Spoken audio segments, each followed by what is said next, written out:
What if the privacy tool you trusted was designed to exploit you? You were told a VPN would keep you safe online, that it would protect your privacy, but what if the tool you just downloaded for safety was actually built to watch you? What if the tool you installed for privacy quietly recorded your behavior, your app usage, your habits, your online patterns, and sold access to that data? In this video, you'll learn how the most dangerous VPN ever created went undetected for years, how a major tech giant used it to spy on teens and crush competitors, and why today's trusted VPNs are still using the same blueprint. I spent months combing through leaked emails, court documents, and buried privacy policies that were never supposed to be read. What I found wasn't illegal, but it was disturbing, because the system was built to allow it. This story isn't about one bad company. It's about how the entire VPN industry got away with it, how trust became a business model, and why the next time someone promises you privacy, you'll know what to look for. Back in 2013, Facebook bought this small Israeli app called Onavo. It was built by cyber intelligence veterans from Unit 8200. The specialty in that unit was traffic interception, behavioral analytics, and deep packet inspection. On the surface, Onavo was marketed as a data-saving app, but in reality, it became one of the most powerful surveillance tools ever deployed on consumers. From the moment you installed it, every packet of data on your phone, including every app you opened, every background process, and every tap, was routed through servers owned by Facebook. That gave them full visibility into which apps you used, how often, how long you stayed, and what kept you hooked. And in some cases, even the content itself. It was full spectrum traffic surveillance, and Facebook used it to spy on competitors, especially Snapchat. By 2016, Snapchat had basically taken over as a go-to app for Gen Z. Teenagers were leaving Facebook and Instagram in huge numbers, and Facebook needed to know fast just how quickly that shift was happening. Then Snapchat encrypted its traffic, and Onavo was now blind. So Zuckerberg sent his team a clear directive. We need reliable analytics about Snapchat. You should figure out how to do this. Facebook engineers launched something called Project Ghostbusters. It was a plan to bypass HTTPS encryption and restore visibility into Snapchat, YouTube, House Party, and other apps. Here's how they did it. They created a fake root certificate to impersonate apps. They installed it through a VPN profile. It intercepted encrypted traffic. It decrypted that traffic and logged it, and then re-encrypted it before sending it along.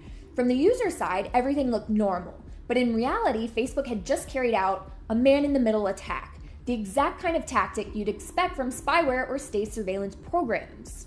And the people they tested on were teenagers, aged 13 to 17. They were offered $20 in gift cards to give Facebook full root-level access to their phones. Even Facebook's own VP of security warned, no security person is ever comfortable with this. Eventually, in 2018, Apple banned Onavo for violating its privacy rules. So Facebook just rebranded it. They called it Facebook Research, codenamed it Project Atlas, and used Apple's enterprise distribution system to sneak it onto iPhones, bypassing the App Store entirely. And their target was still teenagers. They paid kids, again aged 13 to 17, $20 a month in gift cards to install the app and hand over complete root access. And it only stopped when TechCrunch broke the story in 2019. Apple responded by revoking Facebook's enterprise certificates, which instantly killed every internal app Facebook employees were using at the time. But did they actually stop? No. They kept the project alive on Android. They kept collecting data. They kept making billion-dollar decisions based on surveillance. This was a long-term business model designed with intent, backed by technical expertise, and strategically targeted at minors. And yeah, this is the part where I have to be careful and censor what I say. YouTube is advertiser-friendly, especially with VPN companies, so I can't always show you everything here. That's why I put the full breakdown, the documents, receipts, and my real thoughts inside the Cyber Resistance Club. If you want the uncensored version, it's all waiting for you in the link below. So here's what matters now. Facebook was the first to do it this way. They used a VPN to collect user data under the label of privacy, and it worked. That opened the door, and others started copying the business model. Companies with histories in adware, spyware, and data harvesting began acquiring VPN services. Trust was not their goal. They just needed users to stop asking questions. Some of the most popular VPNs today are built on that exact same structure. They have the same incentives and playbook. And unless you're looking deep under the surface, it's nearly impossible to tell. This is where it goes from sketchy to straight up sinister, because a huge number of VPN companies are not real companies. They're shell corporations, adware firms, offshore fronts, and former spyware vendors rebranded as privacy tools. And maybe you've seen those independent VPN review sites, the ones that always seem to rank ExpressVPN and Ghost in the top 3. Surprise! Those sites are owned by the same company that owns the VPNs, and that company's got one hell of a backstory. Ever heard of Cape Technologies? Didn't think so. But that's on purpose. Cape, formerly known as Crossrider, used to make browser hijackers and ad injection malware. In 2018, they changed their name because obviously, malware wasn't a great look. They then quietly started buying up the VPN industry. Here's what they own now: CyberGhost since 2017, ZenMate in 2018, Private Internet Access or PIA in 2019, and ExpressVPN, which was bought in 2021 for $936 million. And that's not all. Cape also owns the independent review sites VPN Mentor and Safety Directives, which consistently rank Cape's own products at the very top of every best VPN list. You're not supposed to catch that. The same company that used to inject ads into your browser now controls multiple major VPN brands and the review sites that recommend them. They built an entire surveillance ecosystem, monetized both ends of it, and slapped a privacy sticker on the front. One industry analyst put it like this: Cape's network was explicitly designed to go after your data and your wallet. Do you still feel safe with your VPN? Cape isn't the only one playing this game. The VPN industry is littered with fake names, offshore shells, and state-level entanglements. Here's just one example. Back in 2025, investigators found out that more than 20 of the top 100 VPNs in the App Store were quietly owned by Chinese companies. That list included Turbo VPN, VPN Proxy Master, and Thunder VPN, all tied to a parent firm connected to Jihu 360, a company blacklisted by the US government for national security risks. Their ownership was masked through Cayman Islands and Singapore registered shells, but the traffic was routed through some very questionable infrastructure, and users had no idea. These apps had millions of downloads. Meanwhile, ExpressVPN, yes, the one owned by Cape, employed a former mercenary hacker from the UAE's Project Raven. That's a surveillance unit known for using 0 days against journalists and activists. That executive stayed on staff even after the US fined him.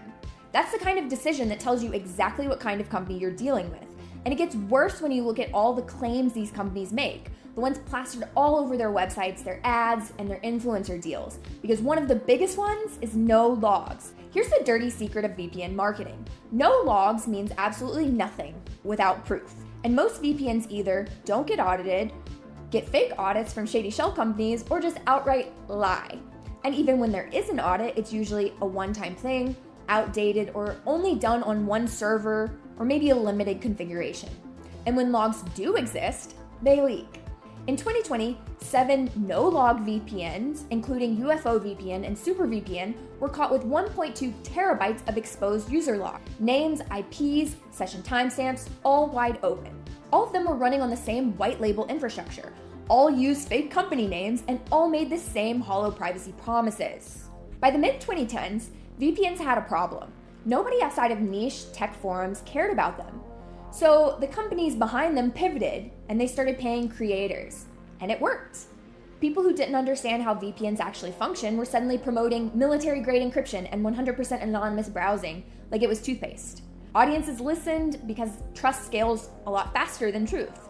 And here's the part no one talks about. For most creators, 60 to 70% of their income comes from sponsorships. And VPN companies pay really well. It's $5,000 for a mid-tier channel and up to $25,000 per integration for bigger ones, plus lifetime commissions on every sign-up. That's 30 to 50% of every subscription, 4 years going to creators. In 2023, researchers reviewed 243 VPN ads on YouTube. 80% of them made false claims about anonymity, tracking protection, and security. And the vast majority of creators, they never checked what was actually under the hood. There's no incentive to verify a product when the pitch pays better than the truth. But this isn't about blaming creators, it's about the system. Because under capitalism, trust becomes a product, and once it's up for sale, privacy doesn't stand a chance. And this is also why I have never accepted a sponsored post. If you were wondering what the hell you're actually supposed to use to stay safe online, buckle up. We're about to break down exactly what makes a VPN worth trusting, which ones actually pass the test, and what to use instead if you really want to protect yourself. Let's clear something up real quick, because most people don't actually understand what a VPN even does, and what it doesn't. At its core, a VPN is just a private tunnel. It encrypts your traffic between your device and the VPN server, and it hides your IP address from your internet service provider or ISP and local network. That's it. Here's what that tunnel actually gives you. Your traffic is encrypted between you and the VPN. Your IP address is masked from the sites you visit. You get protection on sketchy public Wi-Fi, and yeah, it can help you get around geo-blocks or censorship. But here's what it doesn't do. It doesn't make you anonymous. It doesn't block trackers, fingerprinting, or device IDs. It doesn't stop DNS leaks, unless you've configured it to. It doesn't stop apps from phoning home. It doesn't delete your history or clean up your metadata. And it definitely doesn't protect you from phishing, malware, or shady browser extensions. So bottom line, a VPN is just one layer or tool. If you're not combining it with hardened browsers, encrypted DNS, sandbox apps, and solid data hygiene, you're not getting privacy. Now let's take it one step further, because sometimes using a VPN isn't just ineffective, it might actually be the wrong move. If you care about true anonymity, if you're a journalist, an activist, a dissident under threat, you should not be relying on a VPN. Here's why. VPNs are centralized. That means logs can be subpoenaed. Even no-log providers might still collect connection metadata. The VPN endpoint knows your IP and maybe even your payment info. And you're still wide open to fingerprinting and behavior-based tracking. So if you're trying to dodge surveillance capitalism, a VPN won't save you. It won't block Google or Facebook or the thousands of analytics libraries buried in your app. But what you need is browser hardening and a serious rethink of your entire device setup. That said, VPNs can still be the right tool. It just depends on your situation. They're genuinely useful when you're on public Wi-Fi and want protection from man-in-the-middle attacks. If you're trying to bypass school, work, or government firewalls. If you want access to blocked content like different Netflix regions or censored news. You don't trust your ISP or your country's network infrastructure, or you're trying to reduce your tracking surface by masking your IP. So yes, VPNs still have a place, but you've also got to know when to use them and which ones you can actually trust. So what should you demand from a VPN before you even consider it? Here's a checklist. If they don't pass every single point, walk away. Full scope third-party audit. Not just a no logs claim, I mean the whole infrastructure. The clients, the servers, the logging policies. No audit means no trust. Transparent ownership. Can you trace who owns the company, where they're based, who's on the team? If not, assume they're hiding something. Open source clients. If you can't see what the software is doing on your machine, you can't verify a single claim they're making. Anonymous payment options. If they require a credit card or PayPal, they're tying your identity to your usage. Cash, Monero, crypto, or nothing. No connection metadata. No logs should mean no logs at all. That includes timestamps, bandwidth, and session IDs. If they keep any of it, it's a red flag. Privacy first features like kill switches, DNS leak protections, WireGuard support, Tor bridge or multi-hop routing, and custom DNS resolver support. And finally, it must be paid, no exceptions. If you're not paying for the product, you are the product. And if any of that is missing, that's not a privacy tool, that is spyware. So, which VPNs have actually earned the security community's trust? These are the few providers that meet the bar, just what the security community actually respects. First, we have Moltad. It's based in Sweden, no email required, and accepts cash by mail. It's fully audited and has open source clients. It offers Tor bridge support, and it is best for privacy-maxed users who don't want to hand over any identity whatsoever. Next up, we have iVPN. It's based in Gibraltar. They have transparent audits and team disclosures, and they block ads and trackers at the network level. It has anonymous sign-up and crypto payments. This one is best for users who want privacy by default and strong ethics under the hood. And third, we have Proton VPN. It is based in Switzerland. They have transparent ownership, which is by the Proton Mail team. It's audited and open source, and they have a generous free tier with no data caps. But Switzerland may soon force VPNs to log metadata. However, Proton has said that they'll relocate if the law passes, and they've started moving their infrastructure. It is best for beginners who want a trustworthy, non-predatory VPN that they can grow with. Now, these aren't perfect tools, but they're trustable and in a space where most others are built to extract, mislead, and exploit. So what should you use instead or alongside a VPN? Most people treat VPNs like the holy grail of privacy, but in 2025, they're often the least important part of your setup. Because what actually makes you trackable usually has nothing to do with your IP address. It's your browser, your behavior, your DNS traffic, your apps, your device ID. A VPN doesn't touch any of that. So if you actually want to reduce your exposure, you need layers. And these tools do more for your privacy than any sponsored VPN ever will. So first we have DNS over HTTPS, or DOE. Let's start with what almost nobody configures, DNS. Every time you visit a website, your computer makes a DNS request asking, where is this site located? By default, those requests are plain text, meaning your internet service provider or ISP and anyone else on the network can see everything you try and visit, even with HTTPS, even with a VPN, unless your VPN encrypts DNS too. DNS over HTTPS fixes that. It encrypts your DNS lookups and sends them through a trusted resolver, like NextDNS, Cloudflare, or Controlled. You can even self-host if you're advanced. If your goal is to stop your ISP from tracking your browsing, DOH handles it cleanly without rerouting all of your traffic through a VPN provider that you don't even know. Next, we have Tor browser. Tor reroutes your traffic through 3 relays, so no single point sees both who you are and where you're going.